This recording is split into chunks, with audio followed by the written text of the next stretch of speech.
Bonjour à tous et bienvenue sur Crypto Flash, la chaîne de l'actualité crypto. Aujourd'hui, nous allons parler du cours des crypto-monnaies, mais il y a aussi plein d'autres choses. Je vais vous parler de Telegram et de la crypto Toncoin. On va parler de NFT. Je vais vous parler de NFT sur Solana avec un airdrop. On va parler de finances décentralisées et de plein d'autres choses tous les jours. Le maire de l'actualité crypto. N'hésitez pas à vous abonner, activer la cloche pour ne rien rater.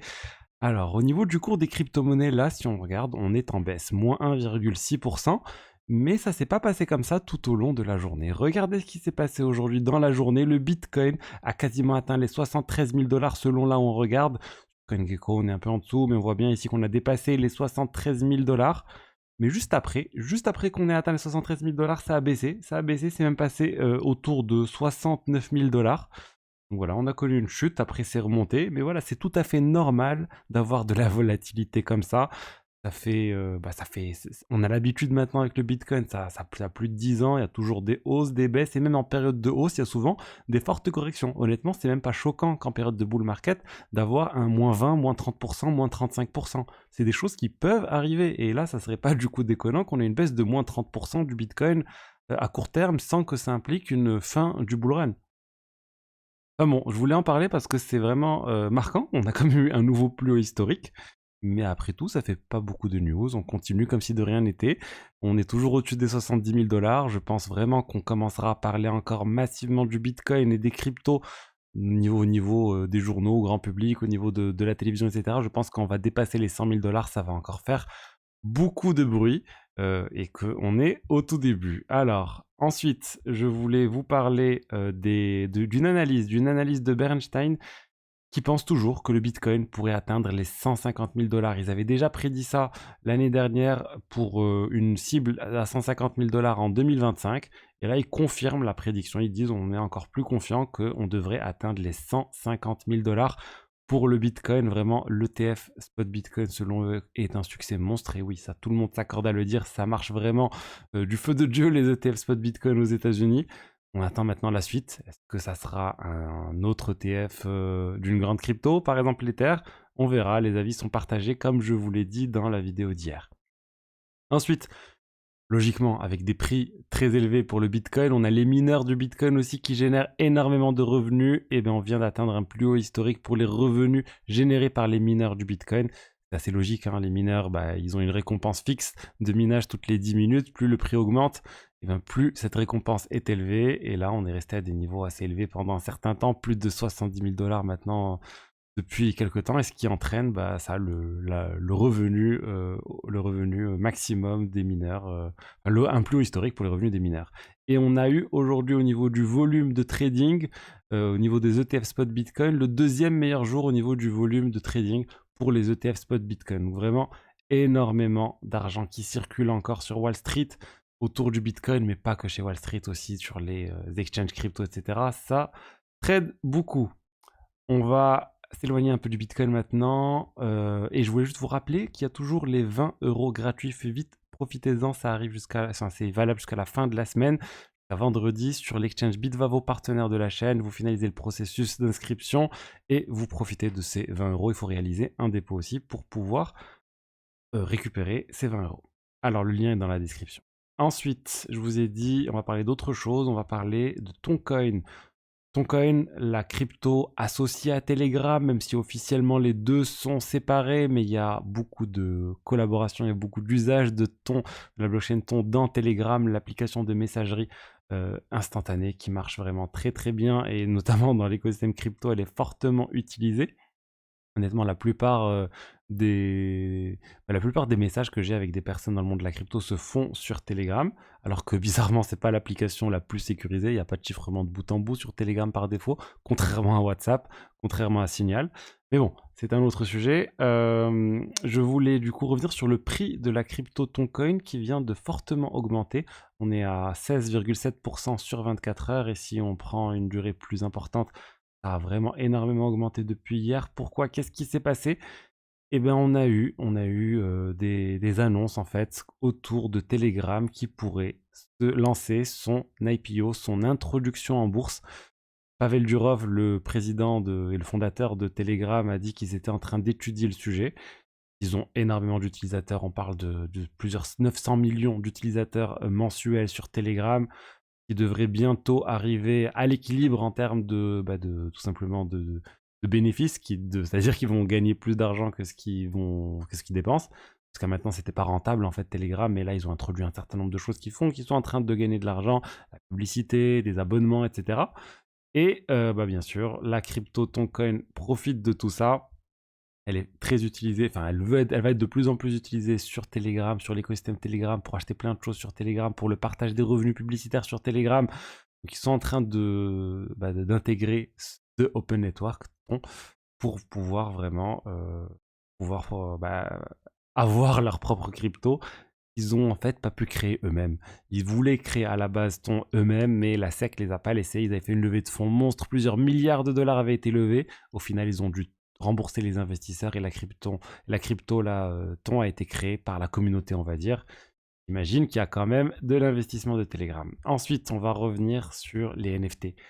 C'est le bull run pour les crypto-monnaies, mais c'est pas vraiment le bull run pour les NFT, et notamment pour les NFT de Yuga Labs, les NFT du coup de la société la plus importante de l'écosystème NFT en termes de collection, on va dire, de plus de 10 000 K, 10K plutôt.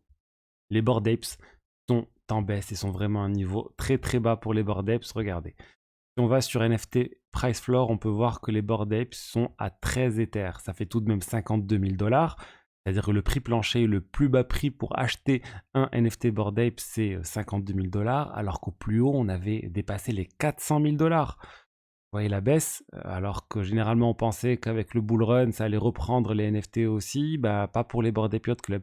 Après, il y a certains NFT qui se portent plutôt bien. Pudgy Penguins, ils sont même au-dessus des Bored Ape en termes de valeur. Ils ont dépassé un certain moment aujourd'hui. Là, il y a une petite incohérence, mais bon, on voit bien qu'ils se portent très bien, les Pudgy Penguins. Les CryptoPunks, qui appartient à Yuga Labs, qui a racheté les CryptoPunks, eux, ils sont toujours à 200 000 dollars. C'était la collection historique. Pendant un certain temps, Bored Ape avait dépassé les CryptoPunks et beaucoup de gens disaient c'est bon, Bored Ape c'est le nouveau NFT, c'est le nouveau projet vraiment phare. Et en fait, les CryptoPunks gardent leur caractère historique, la première collection vraiment NFT 10 000 exemplaires est utilisée comme photo de profil, c'est largement utilisé. C'est, je pense, quelque chose qui va garder de la valeur. J'aimerais bien avoir un CryptoPunks ou plusieurs.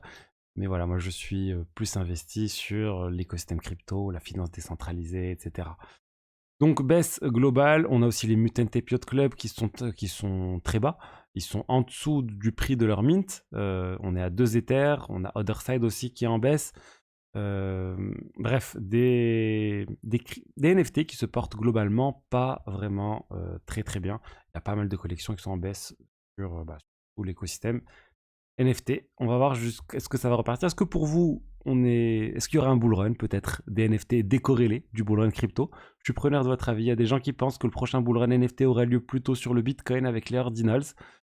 Donc bon, il y a pas mal d'avis sur le sujet. Je suis preneur du vôtre. Ensuite, on va parler d'airdrop. Il y a eu des annonces de tokens plutôt aujourd'hui. On a eu la marketplace NFT Solana qui a annoncé, Tensor, qui s'appelle Tensor, qui a annoncé la sortie de son token de gouvernance TNSR. Ils n'ont pas encore annoncé de airdrop, mais ils ont dit que les détails arriveraient dans un second temps.